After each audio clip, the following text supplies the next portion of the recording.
There's a Blink-182 song like that. You can hear, I think it's on Enema of the State. You can hear Mark Hoppus whisper, "Here we go, motherfuckers." And before the song begins, before he does, because obviously it's in between takes, but like they kept it.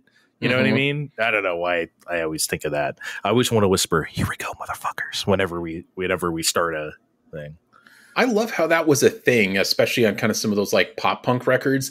I think of like how the Offspring did that on like Smash. Yes, actually, the smooth voiced, guy like, "Well, that was a nice jam. How about we hear another one?" Yeah, and I do like stuff like that. Okay, here we go. Fine time.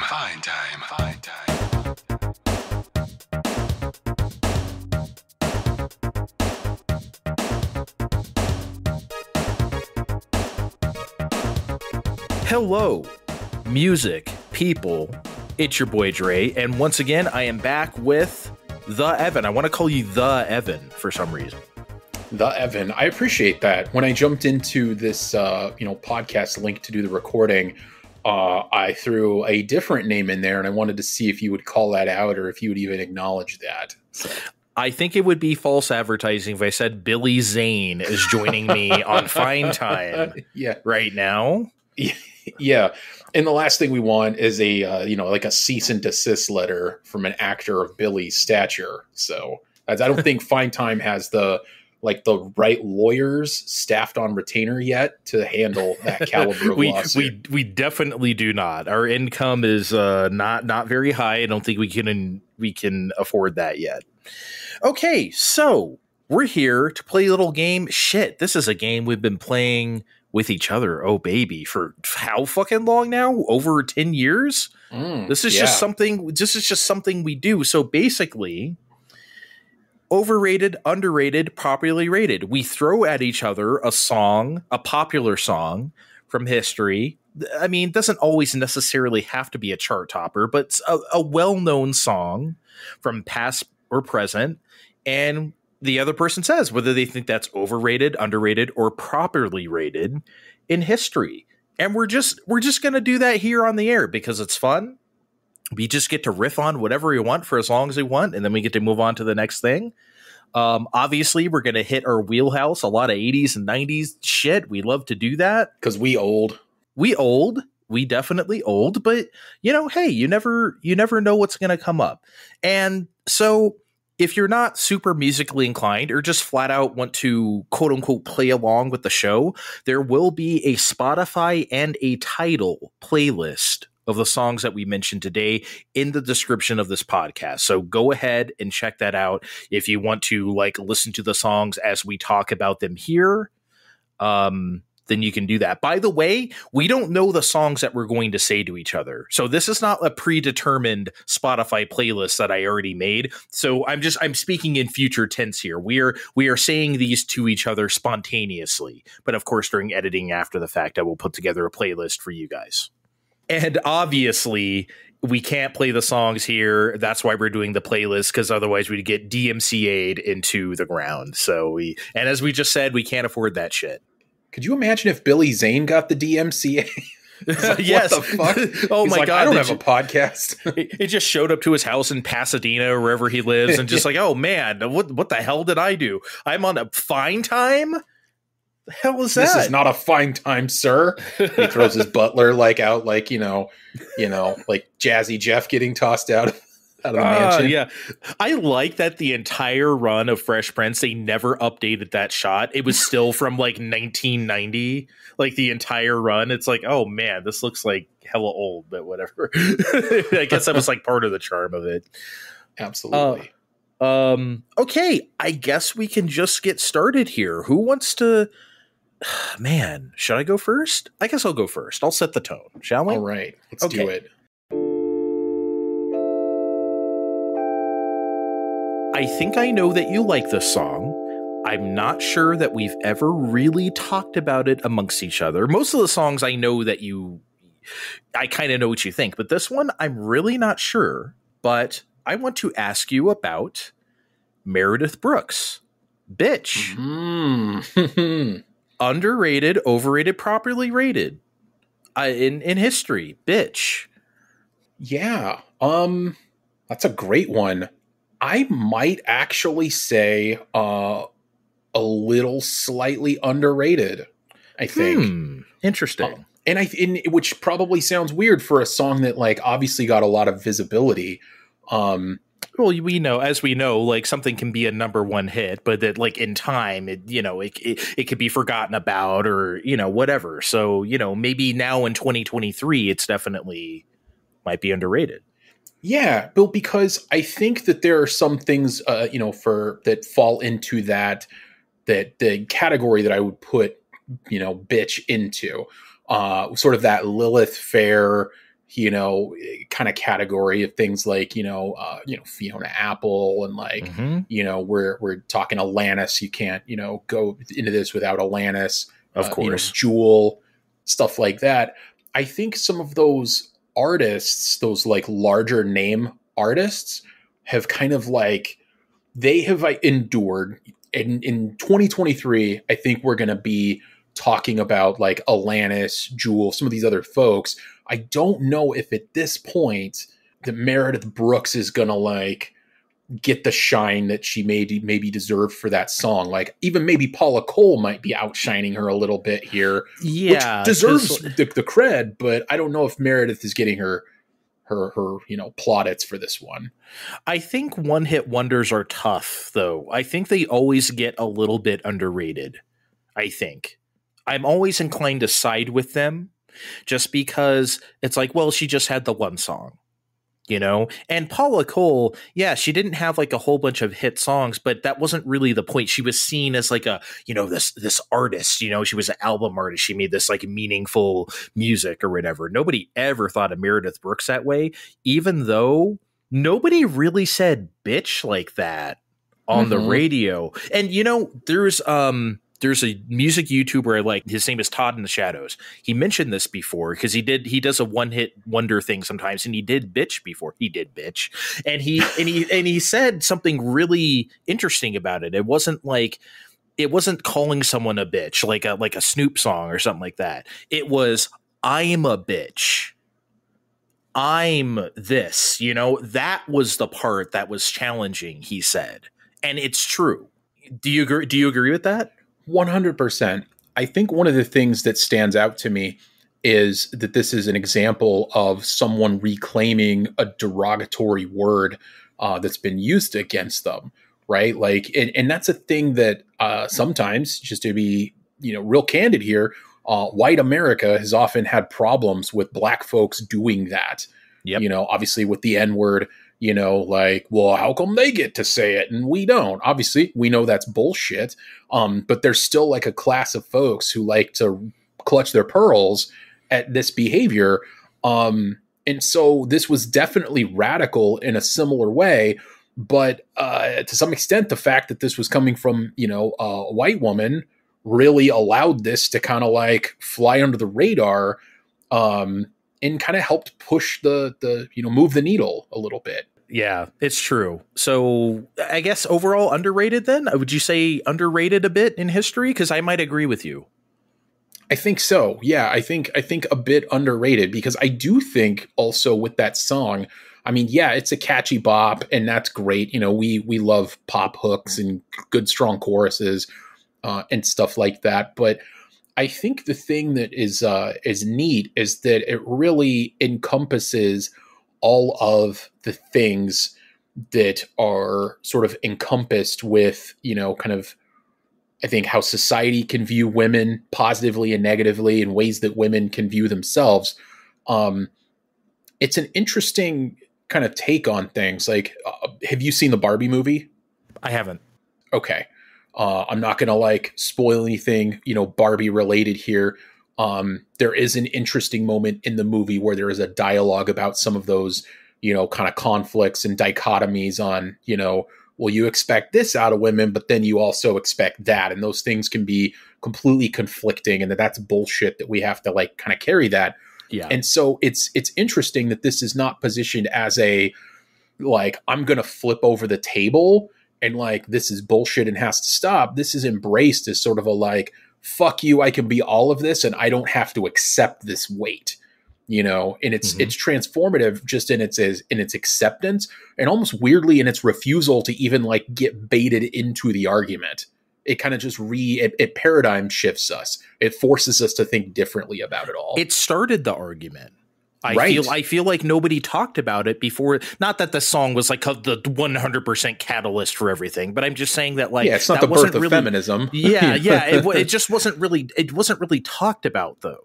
And I really do think that song pushed it. Do not look her up in recent years though. She has become like a giant Trumpster and shit. So no, are you serious? I'm sorry to break no. that news to you. I'm sorry, but yeah, the legacy of white feminism again. It strikes again. But she didn't really write the song. I think someone else wrote it for her. So maybe that makes it better. Okay. Wow. Yeah, I know. I'm sorry to have to bring you down at the end. Let's move on to the next song.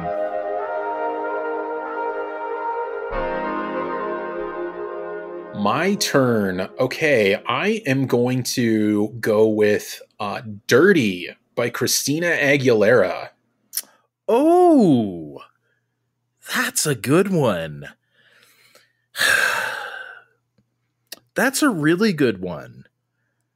Because at the time, I felt conflicted about it. I was like, I don't know if I really like this that much. I thought it was an interesting song produced by the Rockwilder, you know, a hip hop producer. And, you know, when they kind of go pop, it always has like an interesting sound. That was kind of the thing to do at the time, of course. And I think he's a really good producer. Man, I'm going to say Dirty is properly rated in history. I feel like it has its place. No one's forgot about it. And I feel like it's just kind of, I think the thing I don't like about it is just really loud. It has like lead single syndrome. You know what I mean? It's just kind of like, here the fuck I am. Like, here, I'm Christina Aguilera, bitch. Like, you can't, here I am with my second record. I think that's like, and I usually don't like songs like that.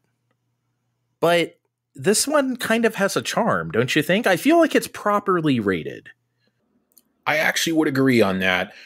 This was one I had to kind of puzzle through it and think about. Because obviously, you know, you've got the debut record that takes the world by storm. You know, you have the big like, ooh, you know, Christina and Britney kind of thing. And, you know, and so then we have this gear shift.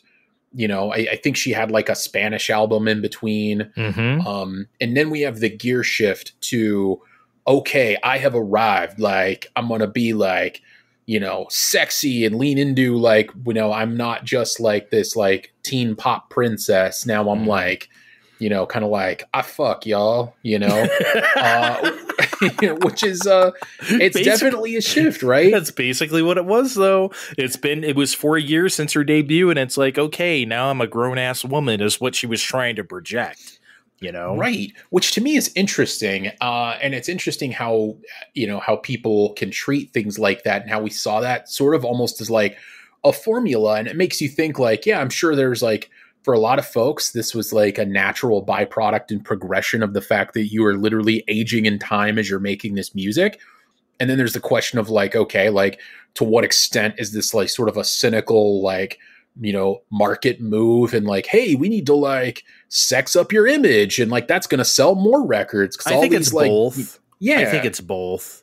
Because like I said, I think it is a bit cynical. Like I said, it has lead single syndrome. It's very loud. And it does not let you forget it. And it's catchy. I think her vocal performance on that song is pretty good. Well, I mean, look, she has a great voice, of course it is. But, you know, I think she kind of nails it on that song in particular. Yeah, but it has its place. It properly rated for sure. In her category, I think a lot of people would kind of say it's more towards like the mid side. Like, I don't think people are necessarily championing it as like one of her like absolute best songs. I think people think it's catchy enough for the most part. Like that's kind of how I feel. Is I feel like it's catchy. It's perfectly fine, you know, but it's not like a trash song or anything like that. So yeah, that's how I feel. But I don't feel like it's that people are putting it on a pedestal that's undeserved, but I also don't think that people are like crapping all over it, Yeah, she's maintained her popularity, but yes, I understand what you mean. But yeah, I would definitely put Dirty at properly rated.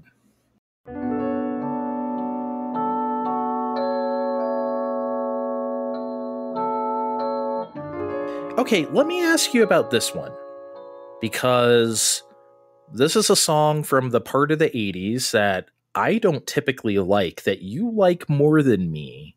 And I don't really know how you might feel about this one or its place in history. So I want to ask you about Bruce Springsteen, Dancing in the Dark. Ooh, yeah. How do you feel about that one? Overrated, underrated, properly rated, Dancing in the Dark. Ooh, man. I'm thinking probably properly rated. Okay. And I think it's got some pretty high regard. Like I think when people think of like, some of the like absolute tippy top, like biggest hits, I definitely think that's going to be, up there where obviously we're going to get Born in the USA. I think we're going to get like, you might get some people who are like, throwing in a oddball, like I'm on Fire, some different things. But I think Dancing in the Dark is going to be one of his like signature songs. Isn't Dancing in the Dark on Born in the USA? I'm pretty sure. Okay, so. Yeah, I think it's on that record. Yeah. Yeah, that record was huge. Yeah. So I properly rated, huh? See, I'm inclined to agree with you. I don't really like this song. I don't really like the sound of any of the from Born in the USA at all. It's not really my jam. I'm not a huge Bruce person as it is, but like I definitely am not like huge into the sound of that. But yeah, I think I'm going to have to also say properly rated. It has that perfect 1984 sound, I guess. It has that like, God, who produced that record? I forget his name, but like, let me look that up here. Yeah, we've got John Landau. Oh, okay. Yeah, it's weird. It was kind of a big hit, and you know what though? You hear it a ton in recurrent radio. I think that's like one of my big tests for something, whether something is properly rated or not. I don't know how good of a litmus test that is. Like if you hear it a lot, that doesn't mean that it's not the rated that it should be, but I do kind of weight that. And like if you hear like a general 80s mix at the grocery store, or at the casino or something, I feel like you hear Dancing in the Dark, it's fair amount. Absolutely. Yeah. Just, there's going to be some songs that kind of do stand that test of time. Like, you're going to hear like thinking Journey, like Don't Stop Believin', right? Oh, like yeah. There's some songs that are just kind of like those signature songs. Yep. You think about like George Michael, there's going to be songs that I think are tremendously important, like hopefully I'm not spoiling anything later on this list, but, but like I think of like Father Figure as one of my favorite George Michael songs, like probably ever. You may not hear that like shopping. You could, but I don't know if that's going to be like first on the list for like George Michael. But Dancing in the Dark, I think you're really likely to hear that in replayability. It has a lot of like hooks and whatnot. It is kind of simple with some of the construction. I mean, I think of the like your keyboards, your synths, dun dun dun dun dun. It's very. I think that's the thing I don't like about Born in the USA era in general. I think all the synthesizer sounds are crappy. Like, especially the title track. Like, I just feel like it sounds really stock, right? Yeah, I just don't like any of the synthesizer sounds on that record. Like, think about like 1984 is also like, the Cars' Heartbeat City. Now it feels like not fair to compare anything to the Cars, but I'm sorry. Listen to like Hello Again and like listen to like Dancing in the Dark. Like, get out of here, right? Listen to Magic. Like, I mean, I don't know, man. It just didn't do it for me. Well, it feels like, that whoever's doing the keyboards here for Bruce, you know, like they got like, you know, whatever synthesizer, they got their like little Roland, you know, synthesizer out of the rap, you know, and everything like that. And they just went to like preset number 3 and like, okay, here we go. Yeah. Dun, dun, dun, dun, dun. Like they didn't even change it. They didn't modulate anything. The Human League, they are not. Yeah. But anyway, yeah. Okay. Properly rated. I think we can both agree. Mm-hmm. Yeah, I definitely think so.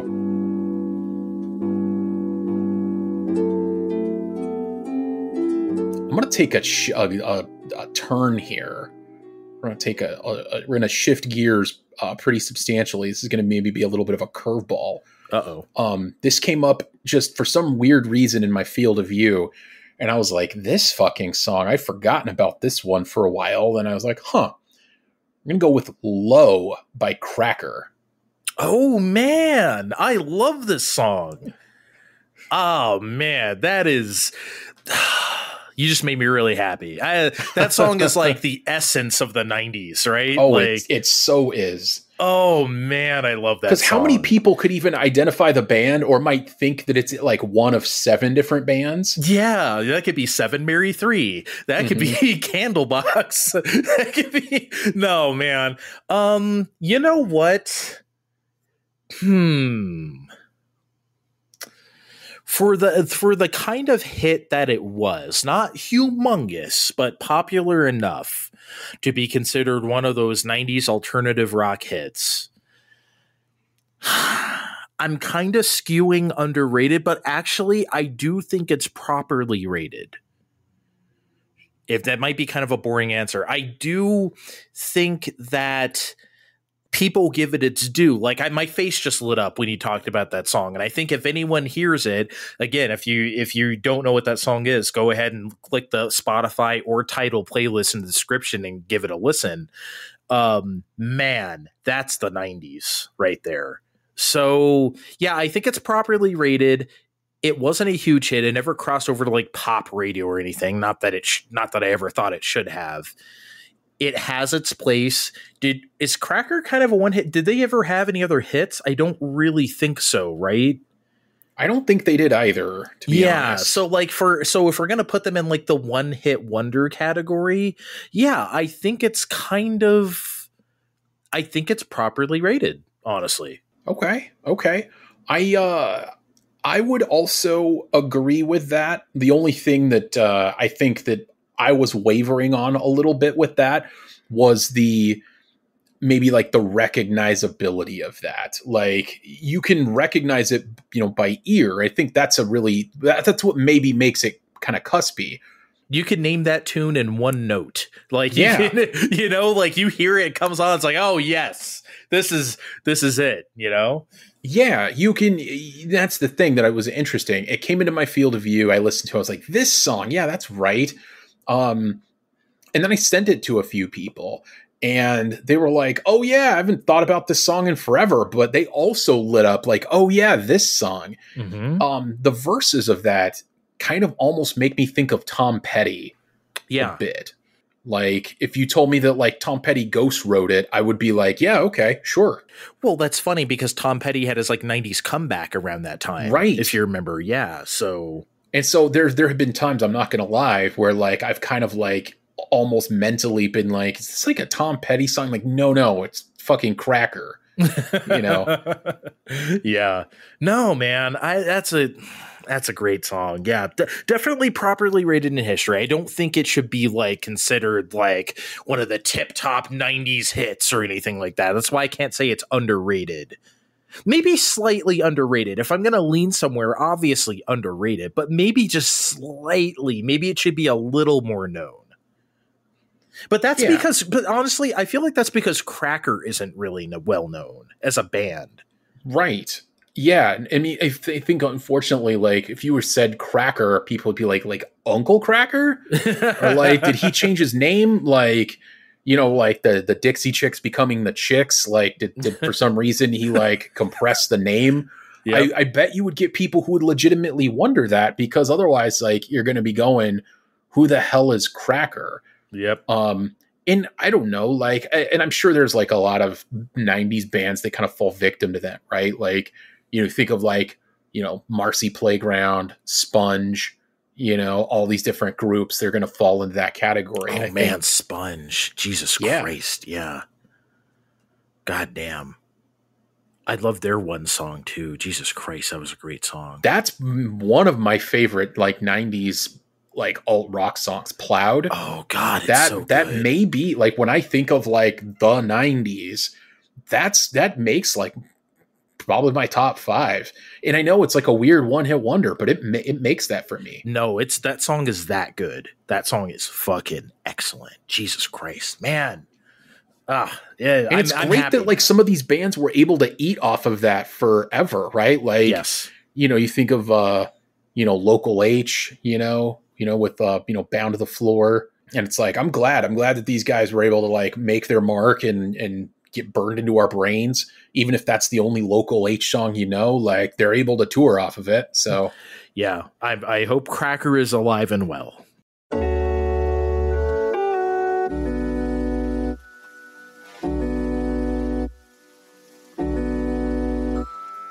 I got one for you. I know you're a Swiftie.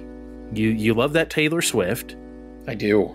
I've been thinking about this song recently, and it's not a song I like, but I don't know how you will rate this one. So I want to ask you about Taylor Swift's Bad Blood. Oh, man. Oh boy! I thought this would be controversial for some reason. I think I hit upon it. Your Spidey sense is accurate, man. Yeah, okay. I have some thoughts here. Okay, Swiftie, lay it on me. Overrated, underrated, properly rated.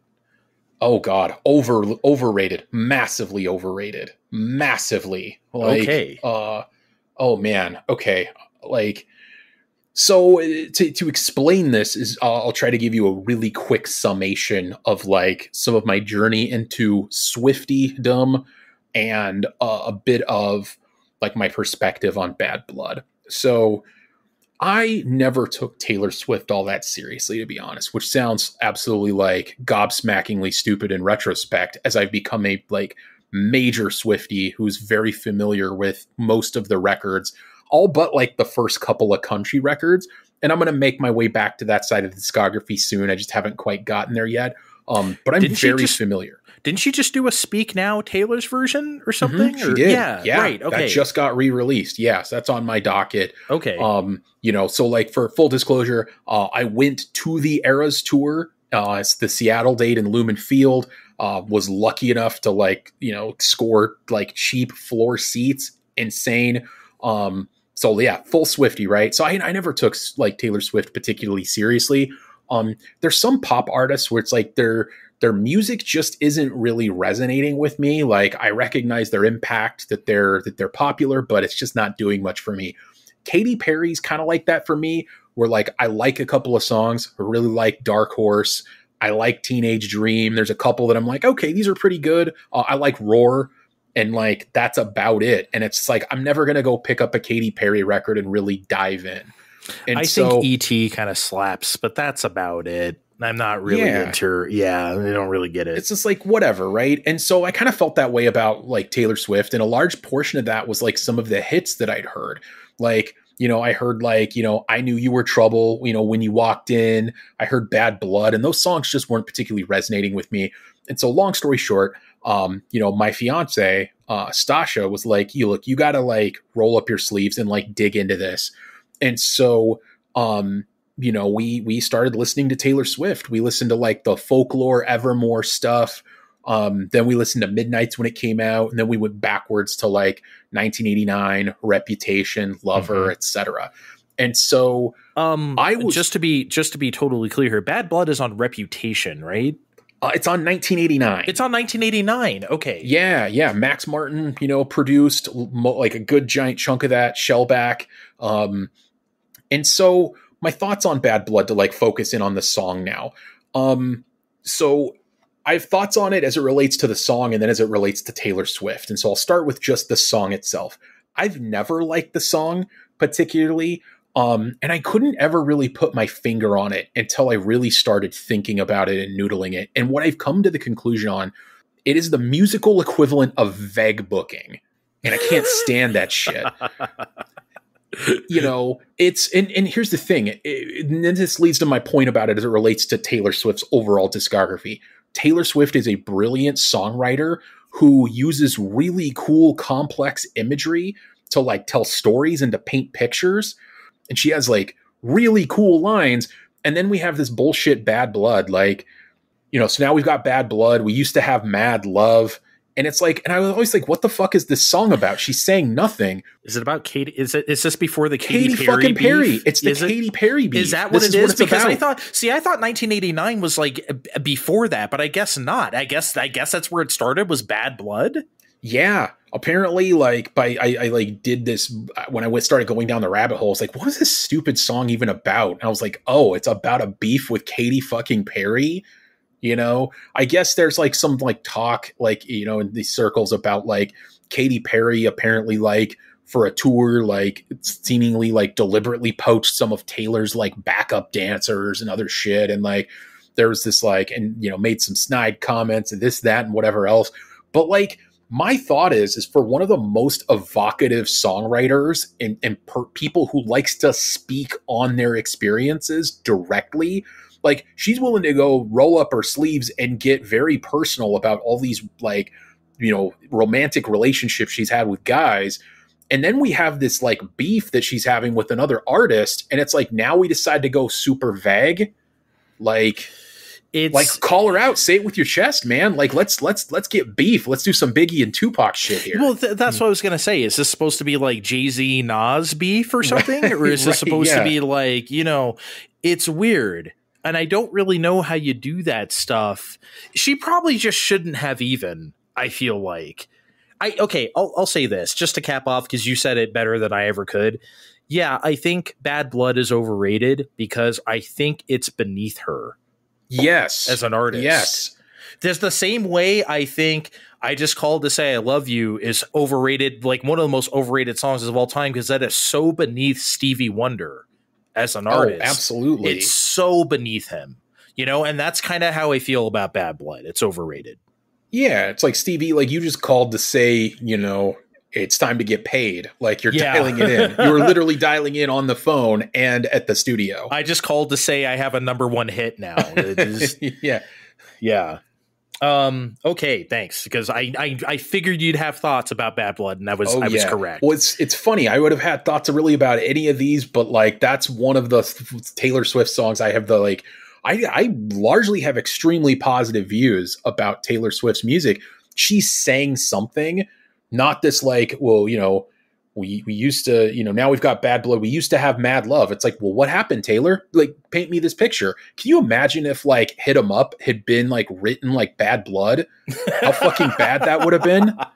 You know, that would have been, well, because like there is such a thing in hip hop as like a sneak diss, right? Like trying to like kind of what Jay-Z did to Mace on like Ride or Die. It's a song on Volume 2, Hard Knock Life. There's a song called Ride or Die. If anyone out there knows that song, listen to the first verse of Ride or Die. That shit's about Mace.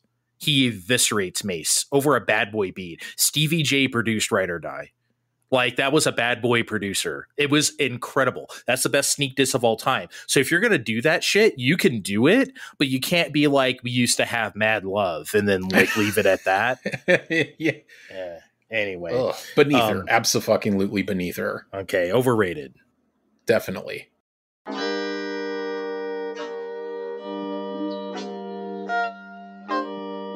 All right. Let's go with Christopher Cross, Sailing. Oh, man. Oh, no. Ugh. I'm trying my best to divorce my feelings about the song from the actual. You know what? Fuck it. This song is overrated as hell. I feel like adult contemporary and like soft rock and shit. Yeah, we were coming out of the 80s where that stuff was about to be like less popular, but I feel like Christopher Cross was like 10 years too late on that one. I kind of feel like it's overrated. I feel like at the time there was a lot better of that kind of like material than Christopher Cross could afford us. I just don't see it in the face of, I'm trying to think of like contemporaries at this point. Just pick any big old sappy pop ballad you want, really. Do you really think Christopher Cross like stands up to them? Because I don't. And I mean, do you really like this song? Like, I don't. I think it's overrated. Oh yeah, absolutely. It sounds like, you know, some yuppie boomers took like way too much Xanax. You know, like it is too chill, in my opinion. You know, like it really doesn't have the dynamics, you know, like really anywhere. It is as even keeled, right? Like you think about yacht rock, right? The term that's been ascribed to this kind of music, you know, at the time, very derisively. Yeah. You know, like this is for like, you know, kind of yuppies that are literally on their yachts, like that are chilling, just want like good vibes, man. You know, that's okay, but like you can't be this toothless. I think that's the thing. You know, I don't like that. And no matter what kind of music it is, you got to have some sort of like whether it's like a emotional kind of guts or whether it's like aggressive sounding. It doesn't have to be that. Obviously, it's Christopher fucking Cross. It's not going to sound aggressive. At the same time, you got to have that like core. This song just feels like petals in the breeze. Maybe that's the appeal of it. I don't understand. I think this is overrated. Yeah, well, I mean, there's a place where it's just like say it with your chest, man, or say something, right? Like we think about one of our favorites that we love, right?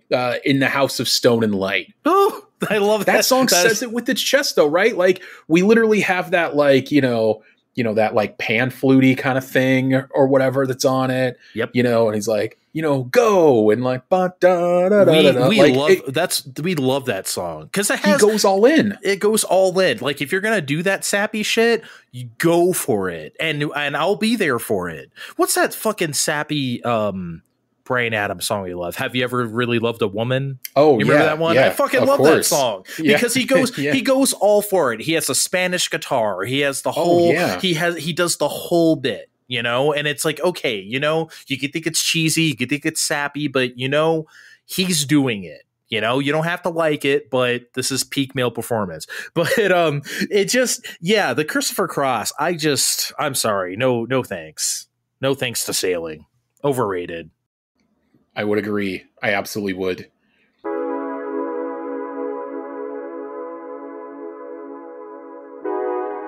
Okay, you know what? Let's go here. I'm going to guess that you like this song because I don't know anyone who doesn't like this song. But as far as its place in history, I want you to tell me about Jane's Addiction, Been Caught Stealing.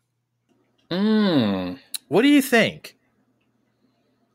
I'm going to go overrated, underrated, properly rated, Been Caught Stealing. That's a tough one, isn't it? Yeah. And so I gotta talk a little bit about how my feelings on that song have changed a little bit.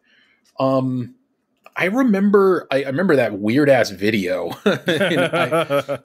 and I remember like not really getting it at the time. I think because you know I'm a little younger. Like I was of the age where like I was very much exposed to it, but it was sort of like I remember being like, this doesn't exactly sound like a lot of the other stuff I'm hearing like out there. And like, this is like, you know, a little bit of like a little kind of chill bopping kind of ditty. And it's about like shoplifting seemingly like, yeah, it's kind of hippie-ish, right? In a time where like, that wasn't really the thing.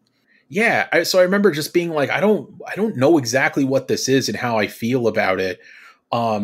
And of course, as I've aged and thought about this song more and more, I've definitely grown to like it. And I understand that it's like, you know, one of the early, like, you know, Jane's Addictions, you know, kind of hits that people are, you know, exposed to and, you know, was really important for Jane's Addiction and kind of establishing them as a band. But I do think it's go ahead, overrated. I think it's a little overrated for me. Like compared to like maybe, you know, Mountain Song.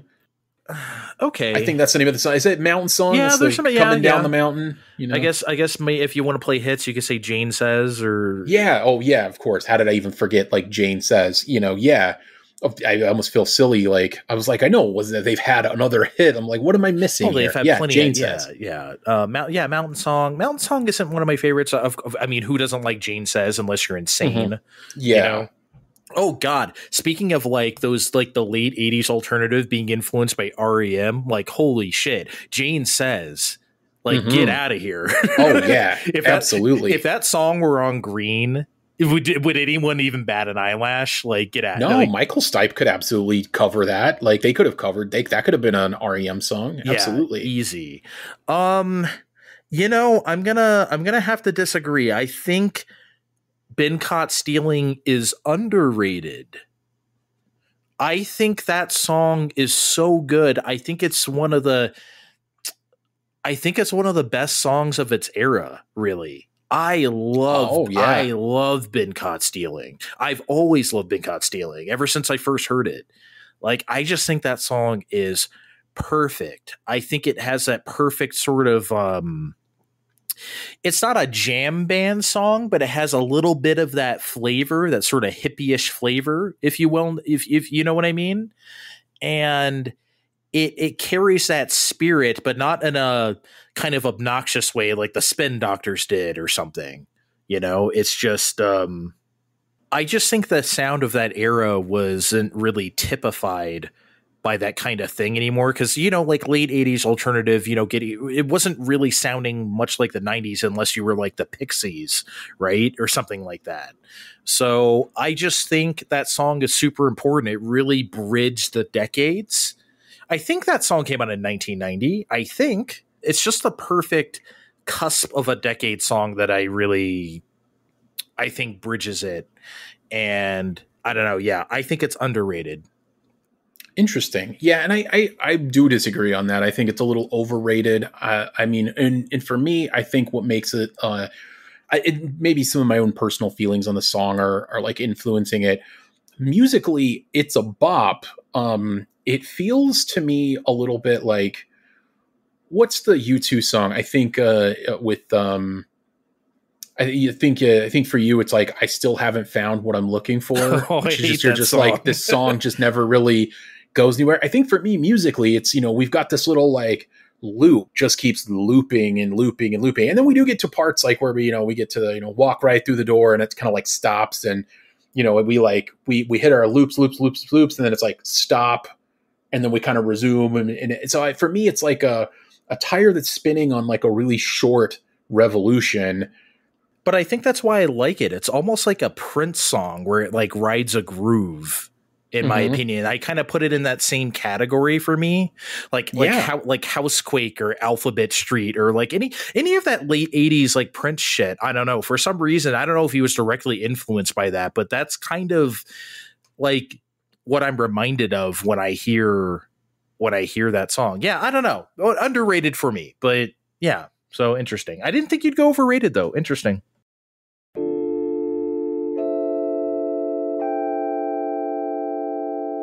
Ooh, okay. Let's go with The Promise of a New Day by Paula Abdul. Oh, man. Oh, Jesus Christ. You're making me happy today. Man. Smile on my face. I'm going to say underrated. I'm going to say underrated when it comes to like her big hits. Because if you think about as she got into the 90s, like she had like some bigger hits like Rush, which I don't like at all, by the way. I don't like that song. I never have. It's okay. I shouldn't say I don't like it. I think it's better than the best. I feel like that song's better than like, I don't know. What does Paula Abdul really have like a signature song? What would it be? Opposites Attract or something? Or like, I really maybe don't. Straight Up. Maybe Straight Up. Yeah, you're right. Maybe Straight Up. Shit. When I weighed against those, I think it might be her best like big hit. I really like this song. This might be an unusual question. What made you think of this anyway? I was digging through like, some of these, we're kind of thinking 80s, 90s songs and stuff. And I was like, oh yeah, Paula Abdul. I was thinking like Paula Abdul, Taylor Dane, some of the stuff that I know that we like. Mm-hmm. And I was like, I don't know that we've talked too much about like Paula Abdul, and so I was like, okay, well, but then do I want to go with like the biggest signature song, which for me, as I was thinking through it, I was like, well, yeah, that'd probably be like either Opposites Attract or like Straight Up, and so that was like, okay, well, then what might be the next kind of tier in terms of recognizability? And of course, I thought of like Rush Rush. And then I was like, then I remembered this song exists and it's one of the best. It's great. It's so good. I feel like a lot of people forget about it. They forget that it exists, I think. So you would also say underrated? Absolutely. Interesting. Okay, yeah. I really like that song. It's funny, obviously, in this day and age, like kids don't even remember her as, I would say Zoomers even don't remember her as a music artist. She's just a lady on American Idol growing up, right? Which is fine enough, It's just that, like, man, the things she did in this industry, you got to really respect it. I've always really respected her career. Absolutely. Well, you can kind of age yourself too, based on what part of the career you can like, you were there for, right? Like, do you think of her mainly as like American Idol? Do you think of Paula Abdul mainly for like her music career, like her actual as a recording artist? Do you think of her as like a hot Laker girl or like as a choreographer? Too. Yep. Like what part of this do you remember, And I guess I kind of remember mostly all of that, I guess, so like, cause we old, baby. You old fuck. We old bitch. Yeah, that's a great one. Promise of the New Day. Yeah, definitely underrated. I guess you agree. Yes, I absolutely do.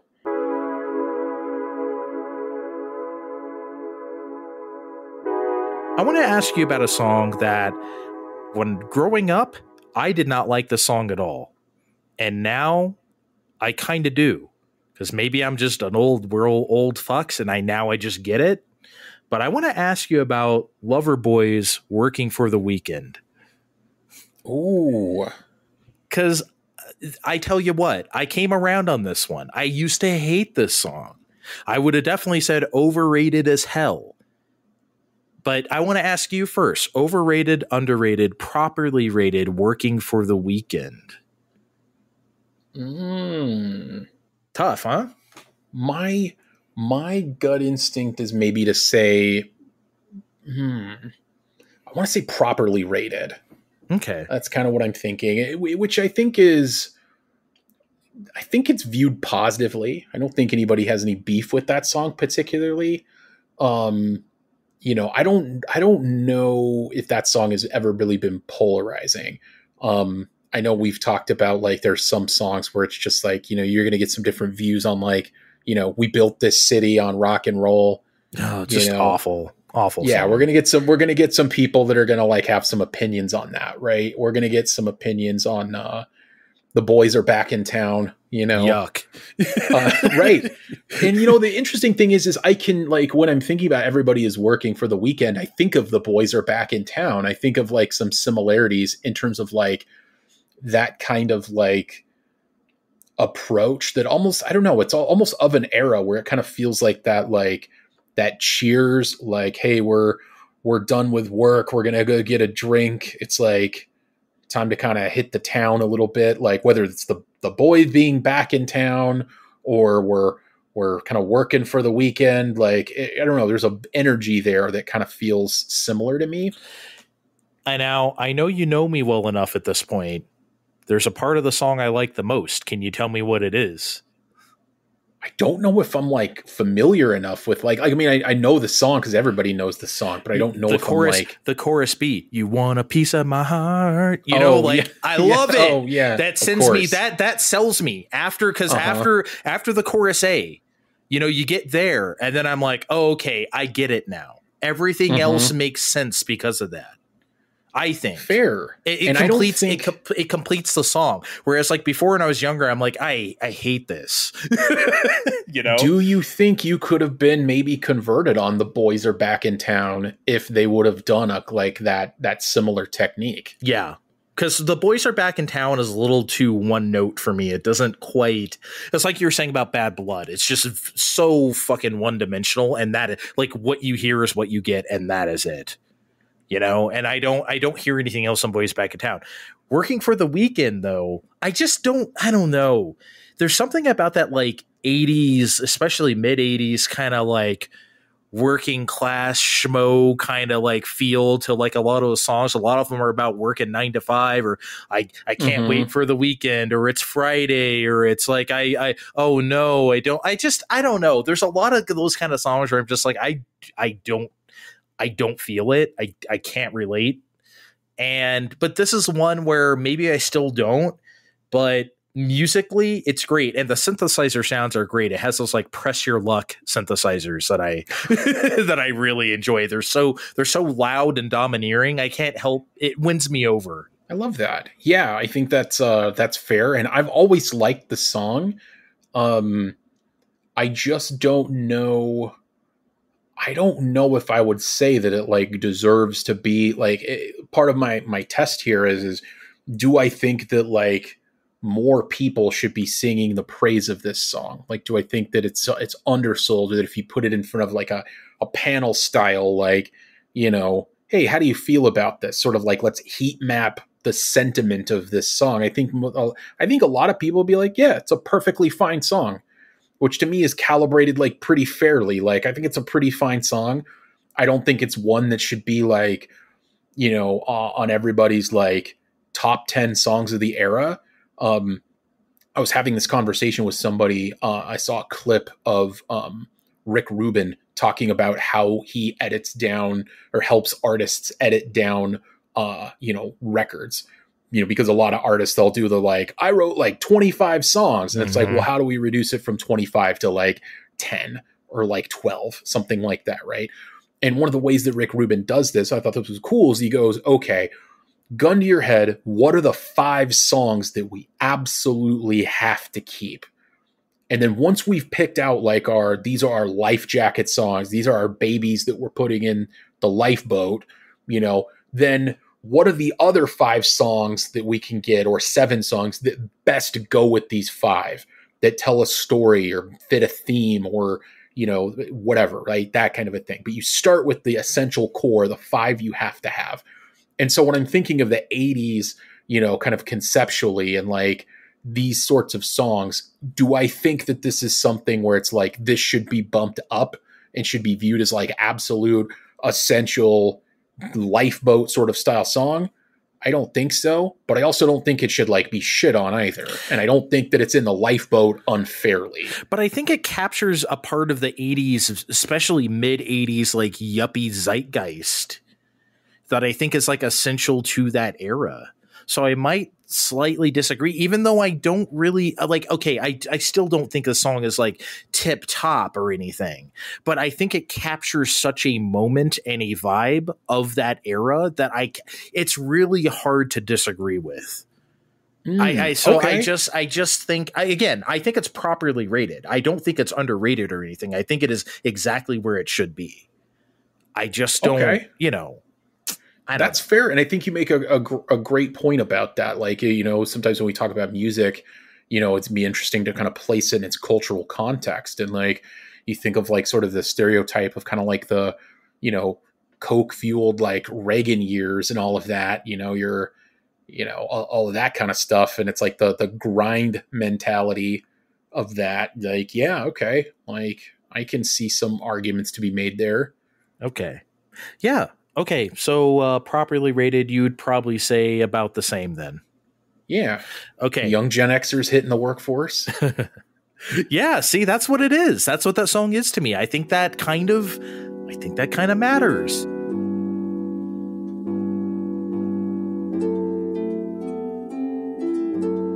So you give me one more, and then after this, Kevin, submitted some secret ones to me. I have not looked at them myself. So maybe I'll look at them real quick and maybe we can like lightning round some of them at the end here. Okay. But you give me one more. All right. I think this will fit well kind of with our theme and where we've gone. Owner of a Lonely Heart by Yes. Oh. That's a good one. I will start by confessing that when I was a kid, I thought it was Leader of a Lonely Heart. I don't know why I thought that. This doesn't make any sense. Yeah, it doesn't really sound like that. Yeah. I don't know why I thought that. I don't know much about Yes outside of this song, except that I think they were like a prog rock band that kind of went pop and then people were mad. I think that's all I know about Yes. Same. Yeah. Yep. But you can hear some of the prog rock in that song too. Oh, you know my favorite thing of like when musicians that are like musicians, right? Like really accomplished musicians, like very professional guys do pop music. I love that because it sounds like overproduced and too much, you know what I mean? But I think that's kind of a part of the 80s that like, you know, like Mr. Right? Like they were playing their ass off on all those songs, right? Like, and they didn't need to go that hard, but they did. That's just the kind of guys they were. And I love when bands do that. And I think Owner of a Lonely Heart shows more restraint than that. However, the accomplishment, the pure professionalism of it is very appealing. I'm going to say it's properly rated in history. I do wonder about its chart success at the time. I can't imagine it was like a number one hit or anything, right? I don't think like it topped. Let me look real quick. Time out. Okay, we're back. This was a number one hit in the United States. So what the fuck do I know? Okay, I am a complete liar.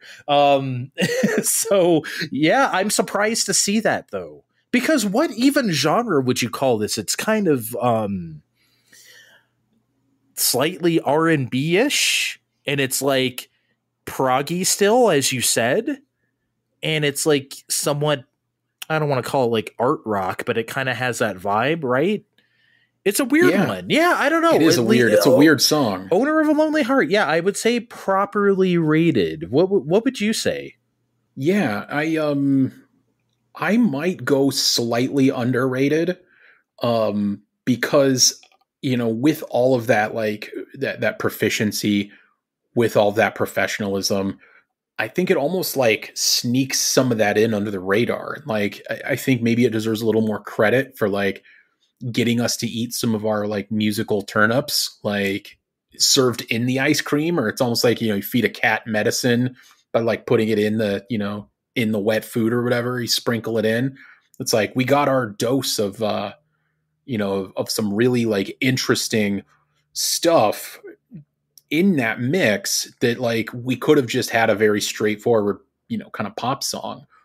And I don't know if people are really giving it credit for more than just its really catchy, like repetitive Owner of a Lonely Heart and like that nice little like, you know, kind of guitar hook right after that. Yeah.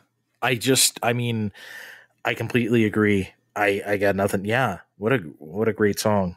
It's a really, really good one. And I think it is properly rated. I feel like shit. I mean, I think I would imagine if I were to load up Tidal right now and look up Yes, that would be like the top song. It has to be. It has to be.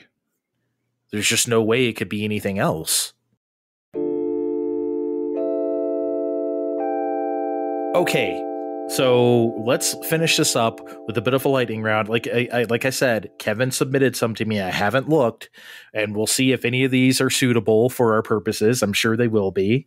Boy. Let's just look, and we can talk about. I have no idea what his music taste is, or like what kind of genres he skews towards. I'm just interested in just hearing the songs and seeing what is revealed to us. He mostly listens to metal, but I don't think he's going to submit that to us. So I mean, like I have no idea. So let's see. Yeah, I'm not going to have shit to say of like some like Iced Earth song or like Dream Theater or whatever. Meshuggah or something like that or something. Yeah. Okay.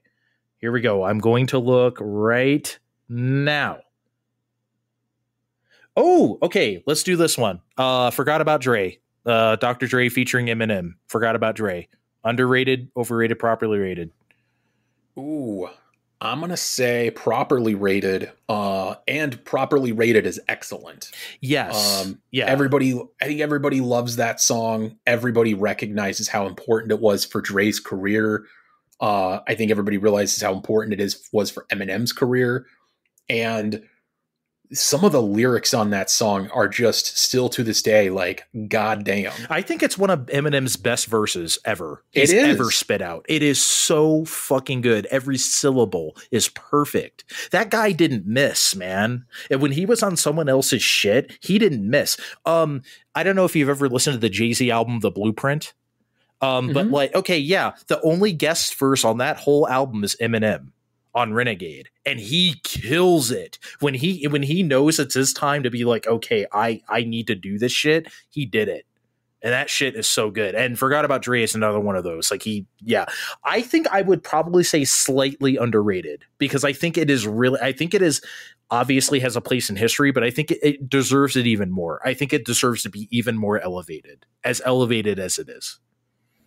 The line that always stands out to me that I just remember when I heard it, I just was like, that is just smooth as shit. And one of the coolest things I've heard is, the like hotter than a set of twin babies in a Mercedes Benz, when the temp goes, or with the Mercedes Benz with the windows rolled down, when the temp goes up to the mid 80s. Yeah. Whatever. Like it's smooth just butter. It's smooth. Like butter. It's just so like it paints such a vivid picture. And it's brilliant, and the delivery is perfect. Everything about that is perfect, and all parts of that song are perfect.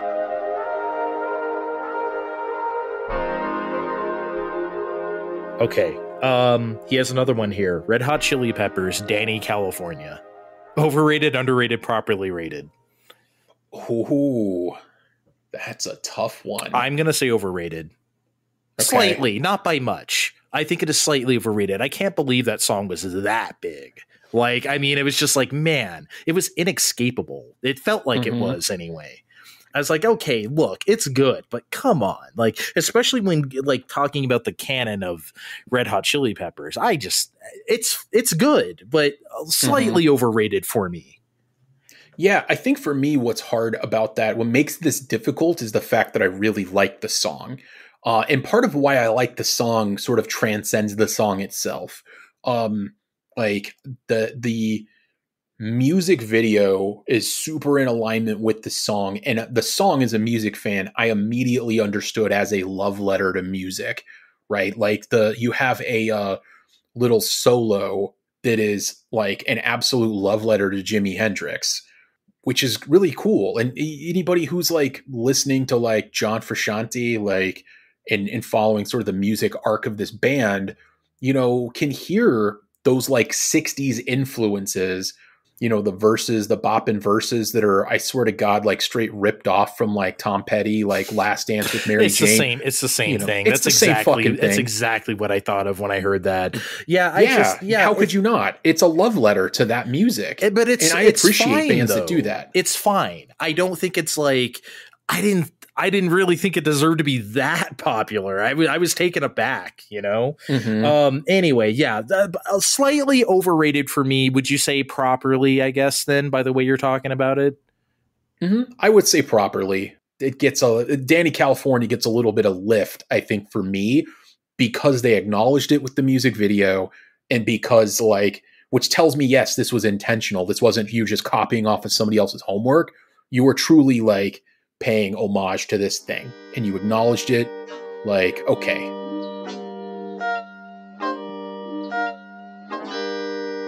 One more, and we're gonna get out of here. One more on this list, I feel like saying. Matchbox 20, Real World. Over, under, proper. Real World. I'm gonna go first. I'm gonna say this is properly rated. I feel like out of the zillions of singles from Yourself or Someone Like You, I kind of feel like this has its place.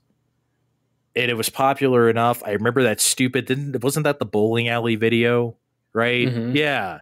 Or it's like, wasn't someone a centaur or something? Or was that a different video? Anyway, it was fucking weird. I mean, it was like, I don't know what it was with the 90s and bowling videos, but it was a thing. And I don't know, man. It's fine. It's the first song on the record. It's kind of a leadoff thing, sometimes I feel a little anti-track one syndrome because like the record is starting and that's not really like my sound. That's almost what I was saying about Dirrty before. It's like, okay, here's the big single, and Real World doesn't feel like that necessarily. It was kind of third or fourth out the gate, but yeah, it's fine. I would say properly rated. I think so too. For me, it's like it's all right. Like I have like, for me, Matchbox 20. So personal story time here. I went to see Matchbox 20 this summer with Stasha, my fiance, and they were cool. Like they put on a hell of a show. They're good. They're good live.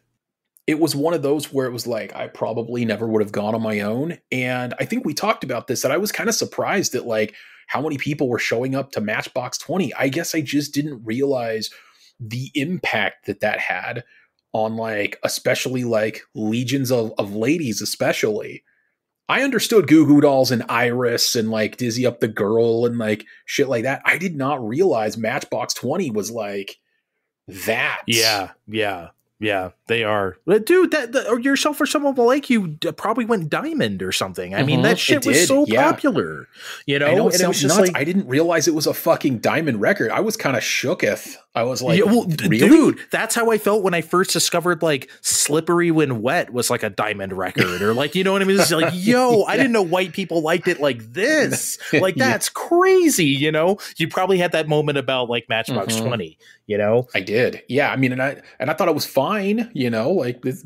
For our purposes, because we're REM people, Matchbox 20 back in the day, I doubt they still perform it. They used to do a killer version of Turn You Inside Out, the REM song. Really? Yes. It was okay, so I am absolutely looking that up. Maybe you include that as like a bonus. Yeah, look that up sometime. I think, like their earlier tours, I want to say like, 90s, 2000s or whatever, they used to play Turn You Inside Out. If that's recorded anywhere on like Spotify Tidal, we might throw that on the actual playlist we're doing for this, if that ever made it to recording. I've only ever heard like I only saw like live footage, and this was like a long time ago. So like I don't remember where I saw that. It could have just been on like early YouTube or something. So I'm sure it's out there.